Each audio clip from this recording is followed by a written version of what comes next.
Sally here and welcome to my Frugal Living Weekly podcast. Now this week I want to talk to you about a newspaper article that I read in the Daily Mail, and it was first publicised on the 18th of March this year. Basically it's all about shrinkflation, how big brands have cut the size of products but not the price of them. So basically, in just a few words, what that means for the consumers is basically we're being conned. I don't usually rant on and have a little bit of a moan, but I actually, and I'm sure you will too if you're listening to this, will find this quite annoying, and you'll probably quite angry at the fact that you're still paying the same price for a particular product or an item, and yet the sizing or the quantity has gone down, the packaging has got less as well. So I basically, and I'm going to be honest, feel as though I'm being hoodwinked. And I feel like this is basically rip-off Britain at its finest. I came up across this newspaper article because last week in the supermarket, while I was in Tesco, I noticed that a loaf of bread that I picked up, Hovis Best of Both, seemed a bit smaller. I wasn't sure, was it me? Was I drunk or something? No, haven't been drinking. No, it was definitely smaller. When I looked at the sizing of it, knowing that you usually buy the larger loaves of bread in 800 grams, it actually said 750 grams. It was £1 and they were claiming it was on offer, it was £1. Yet the next Hovis loaf next to it was the all-white one, was still 800 grams, was £1, and I thought, well, you know, I'm losing 50 grams here. Not quite sure how many slices of bread that is, but it visibly, and when I lined it up with the 800 gram loaf of bread, was actually smaller. You could see it was visibly smaller without even lining it up. So anyway, I didn't purchase it and I bought the one that was 850 grams. Brought it home and thought about this and thought, you know, what with the publicised cream egg hoo-ha earlier on in the year about 6 eggs in a packet was now 5 for Easter. I wondered, was there any other products? What's going on here? I'm going to do a little bit of a nosing about on the internet. Now, I came up with this one newspaper article, and I'm sure there is absolutely loads more out there because everyone must be noticing this. It can't just be me. And like I say, it was on the Daily Mail, and I will put the link to this newspaper article so you can read it yourself if you haven't seen it already in the description bar below. But yes, in fact, there are a lot more products out there that I haven't noticed because I don't actually buy them. They're not my regular brand or not what I usually buy. But yes, there are a lot more brands out there, and not just branded products, but there are supermarket products as well. So I'm going to give you one example of those that this newspaper article has highlighted. Was frozen vegetables from Tesco, a particular one. They're in there as well. So, like I say, it's not just branded products. However, I wondered, how can they be getting away with this? But yes, they are allowed to get away with it, and they apparently are protecting their margins without appearing to raise their prices.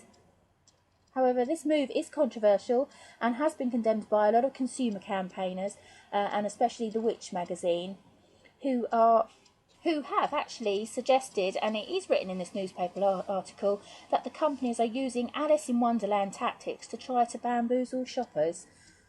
So like I say, it's not just the cream egg and it's not just the Hovis bread. There are other products out there that are being reduced in size and weight and etc. And yet staying the same price. So it's not just sweets and loaves of bread, it's frozen vegetables, tea bags, household cleaners, washing powder. There's quite an array of products, and I'm sure there's a lot more than this magazine. I'm sure there's a lot more than this newspaper article is actually highlighting. I'm sure you could probably give me a few and tell me a few that you've noticed. But I wanted to talk a bit more about this because I actually think this is quite cheeky, and I'd like to know what your views are. So before I go, if you've got anything that you want to say about this, you know, pop it down and and share it with us in this video, or obviously over on one of the social networking sites. So one of the main brands that are cutting the weight of their products is PG Tips tea bags. Now, apparently their 80 tea bags have gone from 250 grams to 230 sorry, 232 grams, which apparently the Daily Mail are equating that to losing 6 tea bags. 6 tea bags, when you think of it, might not seem much, but you know, that's probably one family's allowance for the day. I don't know, it depends how much tea you drink. I don't actually drink an awful lot of tea, so it depends how much tea, but it's still a loss and you're still paying the same amount. So apparently it's also been highlighted that the lovely Kit Kat chunky chocolate has dropped its weight from 48 grams to 40 grams while still keeping its same price. And surprisingly, the manufacturers, Nestle, claim that it is not all down to rising product costs. They are also claiming that the change has occurred to help customers lose weight as part of the government's anti-obesity campaign. Now, I am overweight and I am doing my best to lose this. Now, that excuse doesn't wash with me. In fact, I think it's a smoke and mirrors excuse to cover up their greed. It's the usual tactic, let's blame the consumer. Didn't we see a similar tactic like this when I highlighted earlier this year about how we as a nation are wasting a vast amount of food, we're throwing it in the bin?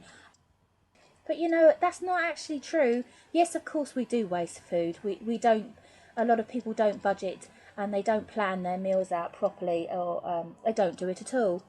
However, I think the vast majority of food waste actually comes from the manufacturers of these products and supermarkets throwing this food away. And of course restaurants who needlessly throw it away because they overproduce or they overcount for what they need to, for the amount they need to cater for. But I would actually say that the largest wastage of food will actually comes from supermarkets and producers of food. So yet again, they're blaming the consumer and saying that, and they're trying to pass the buck and throw it over to us and say that we're to blame. And I feel that this is the same as well. So I'm actually using an example that came from the newspaper article. Now, I haven't actually seen this for myself because I don't buy this product, but apparently Tesco has reduced their pasta sauce cartons from 375 grams to 350 grams, yet they are still promoting it as a serving for 2 people. Now, I'm actually going to chip in there and say, you know, you probably, if you're buying that, be better off to make it yourself. It's so much cheaper just to make it yourself. A tin of tomatoes, a value tomatoes, whatever, wherever you've bought it from, a bit of tomato puree, salt and pepper if that's what you like, some herbs, garlic powder, onions or fresh garlic, whatever it is you want to add to it to give it some sort of flavour. And even that still works out so much cheaper and is a lot more frugal, and you will still be saving money there. So like I mentioned earlier on, the loaf of bread I noticed last week was the Hovis Best of Both bread, which had obviously gone from 800 to 750 grams. But apparently the company said it still has the same number of slices in each loaf and now uses an improved recipe as well. Well, there's 2 points I want to pick up there, and that is the recipe that they're claiming has been improved. What is this recipe? I'm quite concerned about the amount of chemicals that go into food and the possible consequences, probably not right now, but in the future for our health and for our children's health. So what is this recipe? Have we got more chemicals in it? Have we got more artificial hormones in it? What is going into this? And to bring it in line with the shrinkflation, I mean, I picked that loaf of bread up and it was visibly smaller. Now they're saying there's the same amount of slices of bread in that loaf from when it was 850 grams. Now, like, I saw that loaf of bread, I had that loaf of bread in my hands, and it was visibly smaller. So all I can say is, if there's the same amount of slices in that loaf of bread, then it has to be thinner slices. So even if they're saying it's still the same amount, they still are trying to trick us in some way. Birdseye have also dropped the size of their select mixed vegetables from 750 grams to 690 grams. So that's a 60 gram drop. But they are claiming that the change was partly down to the introduction of a Ziploc packaging. Now, I'm not into producing food on a mass scale. I'm not quite sure how that works out actually. How does Ziploc packaging mean that you have to reduce each packet of mixed vegetables by 60 grams? If somebody knows, I'd love to know, because I just don't get that one. In my opinion, this is just all an excuse to just take your money be greedy and give you less back in return. But it's not just the actual food items that are being reduced in size. We've also got the household products, so like surf washing powder, Domestos and Sift cleaner products have all been targeted. So we've got Unilever who comment in the newspaper article that it had reduced recommended retail prices on items such as the surf washing powder, the Domestos and the Sift cleaning products, but it was up to the stores whether they chose to pass this on to their consumers. So even the manufacturers are then passing the back on to the supermarkets, who then in turn are passing the back on to the consumer, which I think is totally unfair, because at the end of the day, we as the consumers are the ones that are bearing the brunt of all of this greed. And one other product I wanted to just quickly highlight was, did you notice at Christmas how the Christmas sweets were getting smaller? The tins of sweets were getting smaller. The actual sweets inside were getting smaller, I noticed. So we've got all of that. Actually, progressively, each year, our family notice how the tins of Quality Street and Roses, or whatever it is you're picking up, are actually getting smaller and smaller. And now we noticed that before even this article came out. So what are we going to do? Are we going to put up with it? Do we say something? How are we going to try and stop this sneaky, greedy tactic by the manufacturers and the supermarkets? We could quite simply just put up with it. Or could we change our brand? So if we see that the loaf of bread has gone from 800 grams to 750 grams, what do? Do we stick with buying it because we actually like what it was? We liked that product. If that's what you want to do, that's up to you. But if you wanted to send the message out and say that as a consumer, that you're not happy with this, then perhaps we should be changing the brands. So maybe that their market research department, if that's who deals with this, will tell that the company that they need to switch it back because they're losing profits because people are not buying these products. So at the end of the day, us as consumers do have the power to change these things if that's what you want to do. I'm not suggesting that you need to go out with a placard outside Tesco's and say, make our loaves of bread bigger. Although it would be quite comical to see it. You, like I say, you as the consumer have the power, and it's down to you to change this situation instead of just ranting like I am on the podcast.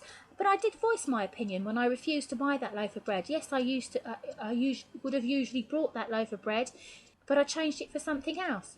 So I spoke my mind, and I gave my opinion, and I voiced it. So at the end of the day, it is us as the consumer that is being targeted, and it is our pocket, it is our purse that is bearing the brunt of this, and we are the ones that are feeling it the most. So at the end of the day, it is us that is having to shop more for our products. So we're going to need to buy more PG tip tea bags, we're going to need to buy more bread, we're going to need to buy more washing powder because we've got less in those packages and boxes, so we need to go out and spend more. So it's costing us more at a time what we cannot afford to be doing this. So I just want to leave you with one comment that was mentioned in the newspaper article by the Witch magazine, who obviously was suggesting that these companies are using Alice in Wonderland tactics to try and bamboozle shoppers. But they also go on to say that when Alice picked up a potion that said, "Drink me," she wasn't expecting that she would end up only 10 inches tall. Likewise, we as the consumer, when you are in that supermarket picking up a packet of vegetables or a box of laundry powder, you're not expecting it to be an inch shorter or 100 grams lighter than last week. So anyway, I hope this podcast has been of any use to you and that my rant hasn't burnt your ears. If you've liked it, please press the like button and share it over with your friends and family and wherever you want to share it. You could also alternatively subscribe to my channel so you can hear more from my podcast and my frugal living videos. You can also join me over on Facebook, Twitter, Google+, Tumblr, Instagram for all things Frugalista. Don't forget the website. There's absolutely masses going on there now. It's getting bigger and bigger, so there's lots more frugal information over on there for you to look at and try and draw some inspiration and get some ideas from. But anyway, until next time, stay frugal. Take care. Bye.